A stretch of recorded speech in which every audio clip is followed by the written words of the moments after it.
Bom, olha, eu estou agasalhado dessa maneira aqui porque eu acabo de vir da rua, aqui em Porto Alegre, um frio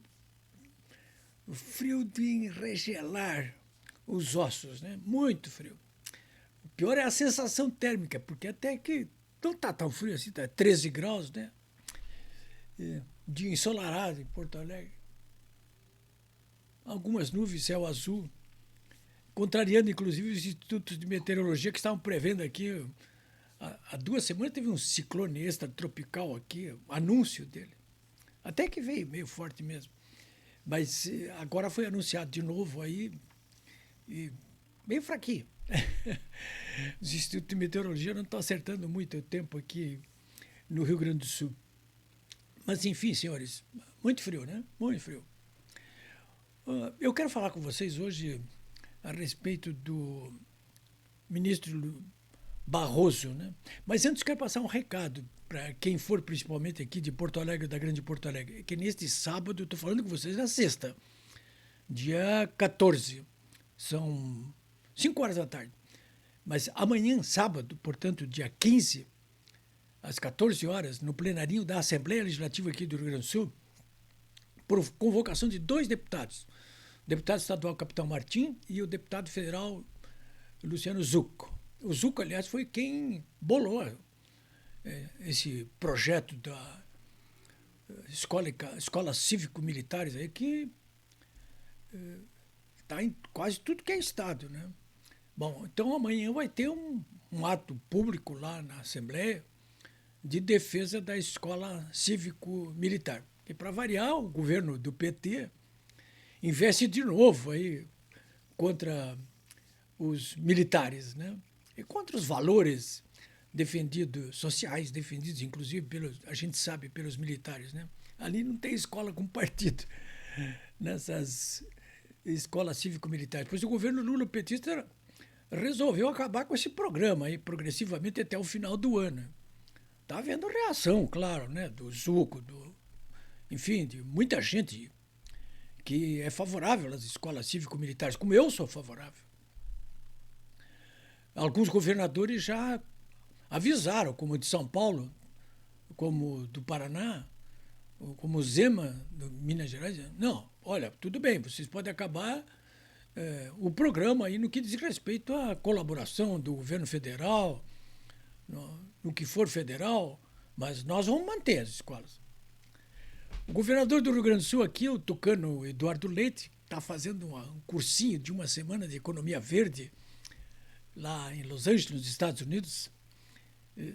Mas de lá mesmo já tocou no Twitter, né? Não, vou acompanhar a decisão do iminente Lula da Silva e o governo do PT.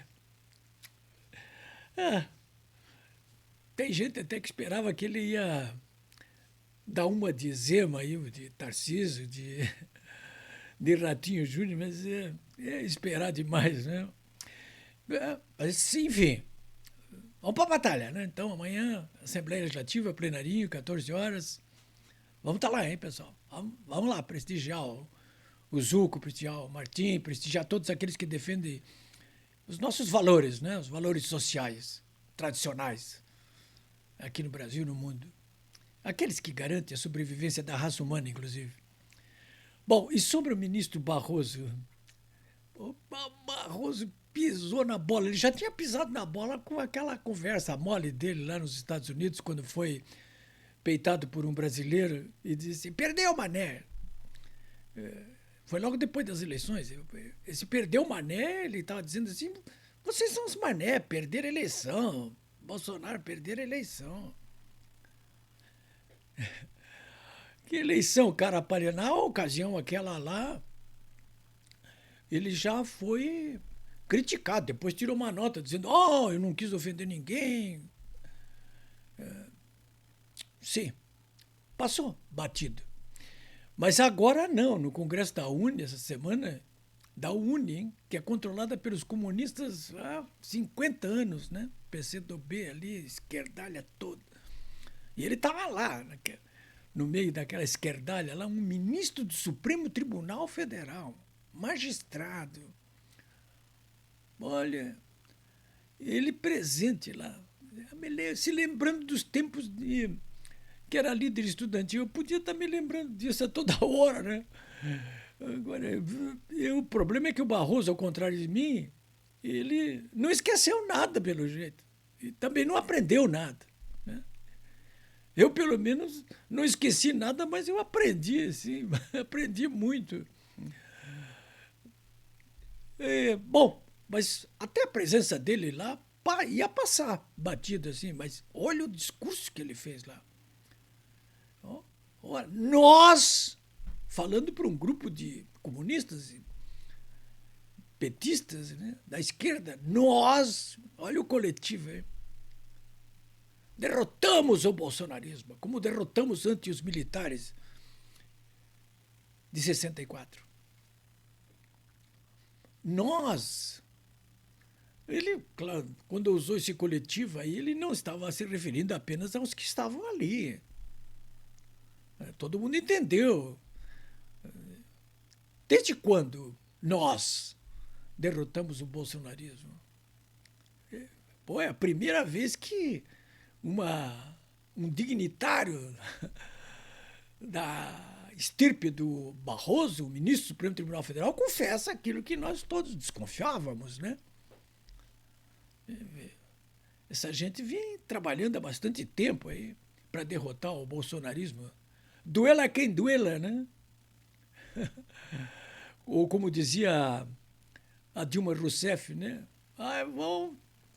Nem que tenhamos que mexer com o diabo, né? Ou repetindo o Dirceu, que já tinha sido repetido pelo próprio Barroso, né? Eleição não se ganha, toma-se. Então foi assim, Barroso.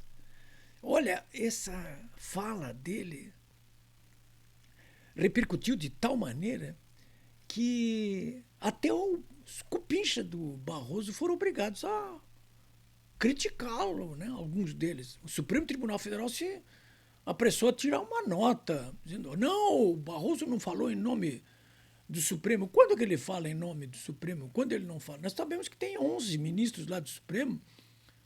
Pelo jeito, cada ministro daquele é um Supremo. Assim se fala.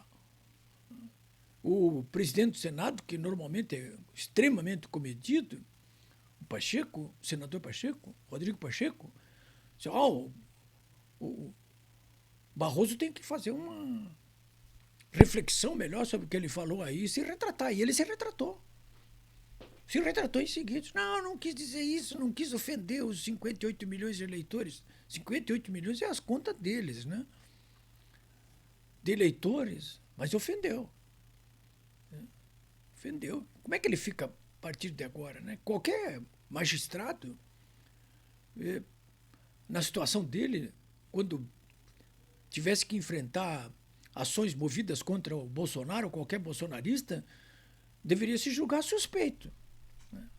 Eu já tive casos aqui em que o magistrado se julgou suspeito, por ser amigo ou inimigo meu. Ele vai fazer isso aí? Bom, eu quero completar essa conversa com vocês aqui, desta sexta-feira,